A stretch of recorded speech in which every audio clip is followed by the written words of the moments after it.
അല്ല, താങ്കൾക്ക് ചെവിയില്ലാത്തതുകൊണ്ട് താങ്കൾ അത് കേൾക്കാതിരുന്നത് മനസ്സിലായില്ലേ? ആരൊക്കെ പ്രതികരിച്ചു എന്നില്ല കേരളത്തിലെ 3.5 കോടി ജനങ്ങൾക്ക് അറിഞ്ഞാൽ. ന്യൂസ് 18 കുറെ ആയിട്ട് ചിലതൊന്നും കേൾക്കുന്നില്ല. അനുമോദ് ആ രീതിയിലെ ചോദ്യം ചോദിക്കണ്ട. എല്ലാവരും പ്രതികരിച്ചത് നിങ്ങൾ കണ്ടാണല്ലോ. പിന്നെ പ്രതികരിച്ചില്ല നിങ്ങൾ എന്തടിസ്ഥാനത്തിലാണ് പറയാം?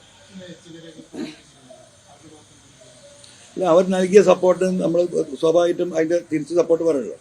ആ രീതിയിൽ വിളിച്ചാൽ ആ നിലയ്ക്ക് തന്നെയാണ് ഇപ്പൊ ഇന്ന് UDF ലീഡർഷിപ്പിൽ നിന്ന് നാളെയായിട്ട് കാണും. തീർച്ചയായിട്ടും പ്രതിപക്ഷ നേതാവിനെ ഇന്നലെ ഞാൻ സംസാരിച്ചിരുന്നു.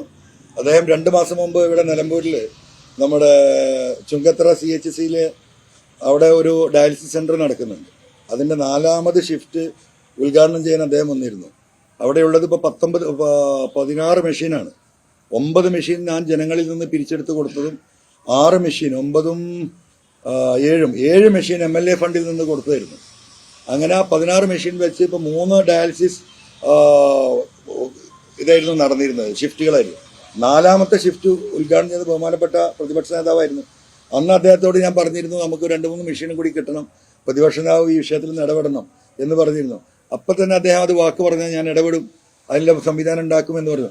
ഇന്നലെ അദ്ദേഹത്തോട് സംസാരിച്ചപ്പോൾ അദ്ദേഹം എന്നോട് പറഞ്ഞു ആ 2 മെഷീനും എത്തിയിട്ടുണ്ട്, ഉടനെ തന്നെ അത് നമുക്ക് ചുങ്കത്തറ ഹോസ്പിറ്റലിലേക്ക് കൈമാറണം, പ്രോഗ്രാമിന് നിങ്ങൾ വരണമെന്ന് ഞാൻ പറഞ്ഞു.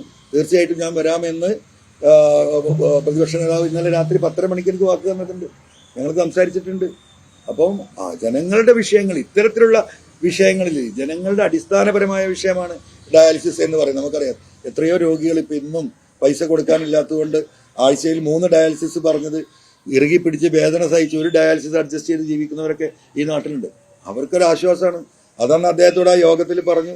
അദ്ദേഹം പരിഗണിക്കാമെന്ന് പറഞ്ഞു. ഇപ്പം അദ്ദേഹം മെഷീൻ വാങ്ങി കയ്യിൽ കിട്ടിയിട്ടുണ്ട്, ഉടനെ തരാമെന്ന് പറഞ്ഞു. ഇതൊക്കെ ഇതിനിടയിൽ നടക്കുന്നുണ്ട്.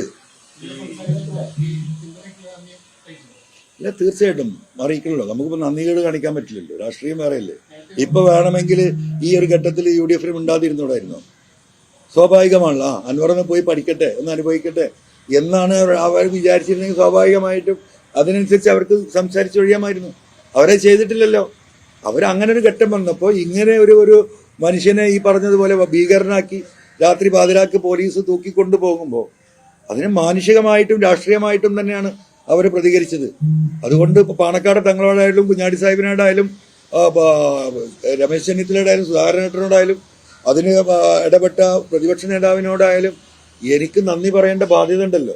ഞാൻ അങ്ങനെ മനുഷ്യരോട് നന്ദികേട് കാണിക്കുന്ന ആളല്ല. നമ്മൾ നിൽക്കുന്ന സ്ഥലത്ത് ആത്മാർത്ഥമായി നിന്നിട്ടുണ്ട്. ആ ആത്മാർത്ഥമായി നിന്നതിന്റെ പേരിലാണല്ലോ ഇപ്പൊ പുറത്തേക്ക് വരേണ്ടി വന്ന LDF-ൽ നിന്ന്. ഞാൻ അന്നും ജനങ്ങളോടൊപ്പമാണ് നിന്നത്. ജനങ്ങളുടെ വിഷയം പറഞ്ഞപ്പോഴാണ് ഞാൻ പുറത്തായത്. അതുകൊണ്ട് ഇപ്പൊ ഈ UDF ലീഡർഷിപ്പ് എന്റെ കൂടെ നിൽക്കുമ്പോൾ നമ്മൾ മരിച്ചു നിൽക്കുന്നു. അതിനെന്താ തർക്കം?